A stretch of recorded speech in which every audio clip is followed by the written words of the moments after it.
మీరు ఏ స్వామి పాదములు పట్టి నమస్కరిస్తే మీ మనస్సుకి అటువంటి జవము కలుగుతుందో, అటువంటి స్వరూపము, అటువంటి సాధకుడు, అటువంటి భక్తుడు, అటువంటి పరబ్రహ్మము హనుమా.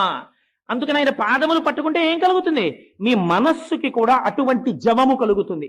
అటువంటి జవమున్న, అటువంటి మనసున్న మనిషి ఎవడో వాడు మాత్రమే సమాజమునకు ఆస్తి.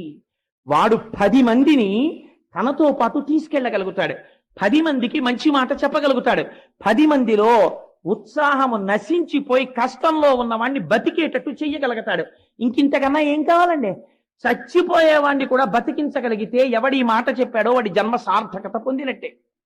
ఇది మీకు రావాలంటే, మనస్సుకు అటువంటి జవము కలగాలంటే ఎక్కడి నుంచి వచ్చింది జవం? బాగా జ్ఞాపకం పెట్టుకోండి. సంకల్ప వికల్ప సంఘాతమైనటువంటి మనస్సు మీరు ఏదో ఒక ఆధారమును అందించడంలో పొరపాటు పడితే ప్రమాదం